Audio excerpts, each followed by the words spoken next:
Hello everyone, welcome to my channel bio explorer. जैसा कि हम एनिमल किंगडम पढ़ रहे थे और हम सभी जो उसमें बेसिस ऑफ क्लासिफिकेशन थे उनको पढ़ चुके थे, तो आज हम अपना फाइलम स्टार्ट कर रहे हैं। सबसे पहले protozoa. Protozoa, study of protozoa, the branch जो स्टडी करती है प्रोटोजोआ की, उसको हम प्रोटोजोलॉजी बोलते हैं। ठीक है, ये कैसे होते हैं? They are microscopic colourless organisms. Microscopic मतलब इतने छोटे होते हैं कि इनको ये सिर्फ माइक्रोस्कोप में ही दिखते हैं, और कलरलेस ऑर्गेनिजम्स होते हैं। अकर्स इन बोथ टेरेस्ट्रियल और एक्वाटिक, लिविंग और पैरासिटिक। ठीक है, ये टेरेस्ट्रियल भी होते हैं, मीन्स धरती पे भी रहते हैं, ज़मीन पे भी रहते हैं, और एक्वाटिक भी होते हैं, पानी में भी रहते हैं। लिविंग और पैरासिटिक। पैरासिटिक मतलब किसी और की बॉडी में रहकर क्या करते हैं, उससे न्यूट्रिशन लेते हैं और उसको फिर क्या करते हैं, नुकसान पहुंचाते हैं। बॉडी एग्जिबिट रेडियल और बाइलेटरल, स्फेरिकल और इरेगुलर सिमिट्री। इनमें सिमिट्री कैसी पाई जाती है? रेडियल भी हो सकती है, बाइलेटरल भी हो सकती है, स्फेरिकल भी हो सकती है और इरेगुलर भी हो सकती है। लोकोमोशन अकर्स बाय स्यूडोपोडिया और सीलिया और फ्लैजेला। और ये मूव कैसे करते हैं, लोकोमोशन कैसे करते हैं? या तो इनके पास स्यूडोपोडिया होगा, या तो सीलिया होगा, या फिर फ्लैजेला होगा। आगे देखिए इनके बारे में और क्या क्या है। दे आर मेनली होलोजोइक और सेप्रोजोइक और होलोफिटिक इन न्यूट्रिशन। होलोजोइक जो सॉलिड पार्टिकल को इंजेस्ट करते हैं, सेप्रोजोइक वही जो डेड डिकेइंग पे फीड करते हैं, और होलोफिटिक जो क्या करते हैं, फोटोसिंथेसिस इन सब की फॉर्म में क्या करते हैं, न्यूट्रिशन लेते हैं। नेक्स्ट है इनका जो डाइजेशन है वो इंट्रासेलुलर होता है, मीन्स इनसाइड द सेल होता है। एंड रिजर्व फूड इज इनका क्या होता है, ग्लाइकोजन होता है। याद रखना है रिजर्व फूड भी। Respiration and excretion is through general body surface. इनका ये रेस्पिरेशन और एक्सक्रीशन जनरल बॉडी सरफेस के थ्रू करते हैं। Osmoregulation takes place through contractile vacuoles. और इनमें ऑस्मो रेगुलेशन कैसे होता है, कॉन्ट्रैक्टाइल वैक्यूल्स की मदद से। एसेक्सुअल रिप्रोडक्शन इनके अंदर किस किस तरीके से हो सकता है? बाइनरी फिजन हो सकता है, मल्टीपल फिजन हो सकता है, बडिंग हो सकती है, और सिस्ट फॉर्मेशन हो सकता है। सिस्ट फॉर्मेशन मतलब अनफेवरेबल कंडीशन में ये क्या करते हैं, खुद को कवर कर लेते हैं आउटर कवरिंग से, जिसको हम सिस्ट बोलते हैं, और फिर फेवरेबल कंडीशन में उस सिस्ट को ब्रेक करके ये क्या करते हैं, फिर रिप्रोड्यूस करते हैं। Sexual reproduction is by syngamy और कॉन्जुगेशन। सेक्सुअल रिप्रोडक्शन ही किससे करते हैं, सिंगेमी से या फिर कॉन्जुगेशन के मेथड से। अगला है दे आर इमॉर्टल और no natural death occurs because their body is not differentiated into somatoplasm and germ plasm. ये इमॉर्टल हैं, इनकी कोई नेचुरल डेथ नहीं होती क्योंकि इनकी बॉडी किस में डिफ्रेंशिएटेड नहीं है, सोमैटोप्लाज्म जो किसके वो हैं, सोमैटिक सेल्स के, और जर्म प्लाज्म यानी जर्म सेल्स। ना तो इनके अंदर सोमैटिक सेल्स होती है जो जनरल बॉडी फंक्शन करती है जैसे रेस्पिरेशन, डाइजेशन, और जर्म प्लाज्म यानी germ cells is related to reproduction. अब इनके अंदर सब फाइलम पढ़ने हमें प्रोटोजोआ की क्लासिफिकेशन करने जा रहे हैं हम। 4 क्लासेज हैं इसकी, देखो 4 सब फाइलम है। जूफ्लैजिलेट जिसको मैस्टिकोफोरा भी बोलते हैं, सार्कोडाइना जिसको राइजोपोडा भी बोलते हैं, स्पोरोजोआ, एपिकॉम्प्लेक्सा, और सीलियोफोरा सीलिएटा भी बोलते हैं इन्हें। तो सबसे पहले स्टार्ट करेंगे हम जूफ्लैजिलेट से।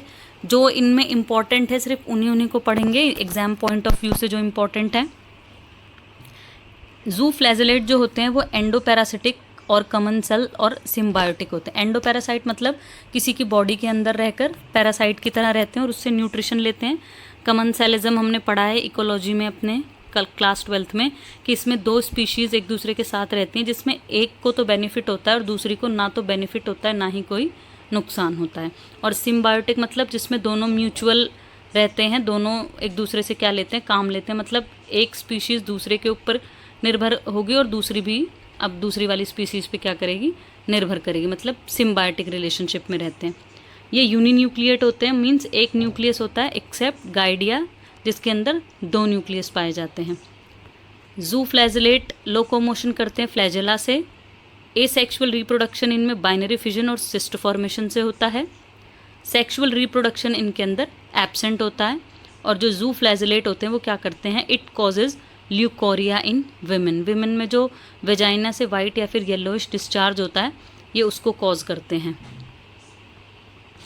अब जूफ्लैजिलेट से होने वाली कुछ डिजीजेज हैं, कौन कौन सी हैं? सबसे पहली है ट्राइकोनिम्फा। ट्राइकोनिम्फा जो होते हैं ये inhabits the guts of termites, cockroaches and wood roaches. ये किसके अंदर रहते हैं? टर्माइट्स की गट में, कॉकरोचेस के, और जो वुड रोचेस होते हैं, जो लकड़ी पे जो रोचेस पाए जाते हैं, उनकी गट में रहते हैं। ये सिम्बायोंट होते हैं, मीन्स उन पे क्या करते हैं, उनके साथ सिम्बायोटिक रिलेशनशिप शो करते हैं और वे क्या करते हैं, सेल्यूलोज को ग्लूकोज में क्या करते हैं, कन्वर्ट करते हैं। जैसे टर्माइट है, दीमक है, जो लकड़ी की उसमें ही लगती है ना, तो ये ट्राइकोनिम्फा के बिना टर्माइट सेल्यूलोज को ग्लूकोज में नहीं कन्वर्ट कर सकती।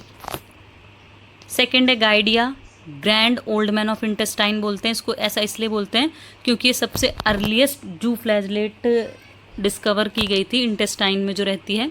Inhabits the intestine of all kinds of vertebrates, और ये सभी प्रकार के वर्टिब्रेट्स की इंटेस्टाइन में रहती है। और ये क्या क्या कॉज करती है, डायरिया और गाइडिएसिस और बैकपैकर्स डिजीज़ कॉज करती है। ये जू फ्लैजलेट है। ये एक तरीके से क्या है, पैरासिटिक है, ठीक है, बॉडी के अंदर रह रही है पैरासाइट की तरह और दूसरे अपने होस्ट को क्या कर रही है, नुकसान पहुंचा रही है।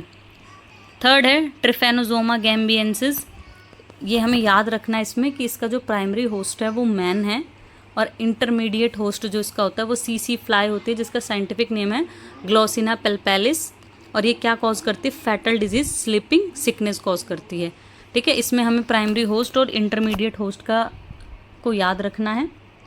ये भी क्या है, पैरासाइट है एक तरीके से। नेक्स्ट है लेशमानिया डोनोवनी। इसका जो प्राइमरी होस्ट होता है वो रेटिकुलो एंडोथीलियल सिस्टम होता है मैन का, ठीक है। रेटिकुलो एंडोथीलियल सिस्टम में क्या क्या आ जाते हैं आपके, लीवर आ गया, स्प्लीन आ गया, ठीक है, ये उसको टारगेट करते हैं। और सेकेंडरी होस्ट क्या है, सैंड फ्लाई। ये याद रखना है हमें, ट्रिफेनोजोमा में जो सेकेंडरी होस्ट है, जो इंटरमीडिएट होस्ट है वो सीसी फ्लाई है, और लेशमानिया में जो सेकेंडरी होस्ट है वो सैंड फ्लाई है, जिसका साइंटिफिक नाम है फ्लेबोटोमस अर्जेंटिप्स, ठीक है। क्या कॉज करती है, कौन सी बीमारी कॉज करती है, कालाजार या फिर दमदम फीवर या ब्लैक फीवर, एक ही है ये, ठीक है। इसको ब्लैक फीवर क्यों कहते हैं, क्योंकि कालाजार की वजह से वेट लॉस होता है, एनीमिया हो जाता है, खून की कमी, जिसकी वजह से स्किन जो है वो डार्क होने लगती है, इसलिए इसको हम ब्लैक फीवर भी बोलते हैं। और ये क्या कॉज करता है, विसरल लेशमैनियासिस ओरिएंटल सोर्स, ये स्किन के जो अल्सर्स होते हैं उनको कॉज करता है। और कौन सी स्पीशीज़ करते हैं, लेशमानिया ट्रॉपिका। और क्या करते हैं, एनलार्जमेंट ऑफ स्प्लीन, जिसको हम क्या बोलते हैं, लेशमानिया इंटेंटम बोलते हैं, ठीक है। नेक्स्ट है ओपैलिना। ओपैलिना क्या है, it inhabits the rectum of frogs, ये फ्रॉग्स के रेक्टम में रहती है। Tadpole get infection by ingesting cyst, और टेडपोल को इन्फेक्शन कैसे होता है, सिस्ट को इंजेस्ट करने की वजह से। मल्टी न्यूक्लिएट प्रोटोजोन है और ये अंडरगो कैसे करती है, प्लाज्मोटोमी। प्लाज्मोटोमी क्या होती है, जिसमें साइटोप्लाज्म जो डिवाइड होता है, cytoplasm without intermediate division of nucleus, ठीक है। न्यूक्लियाई तुरंत डिवाइड नहीं होते, बस साइटोप्लाज्म की डिवीजन हो जाती है। ओपैलिना एक कमन सेलिज्म का एग्जाम्पल है। ये इसमें क्या करती है, कमन सेलिज्म अभी हमने पढ़ा, जिसमें एक स्पीशीज़ को फ़ायदा होता है, दूसरी को ना तो फ़ायदा होता है और ना ही नुकसान होता है। तो ये थी हमारी आज की क्लास, जिसमें हमने प्रोटोजोआ की जो पहला सब फाइलम है जू फ्लैजलेट, इसको कंप्लीट किया है और इससे होने वाली जो डिजीज़ हैं उसको कंप्लीट किया है। अगर कंटेंट यूज़फुल लगे तो लाइक करें, शेयर करें और चैनल को सब्सक्राइब ज़रूर करें।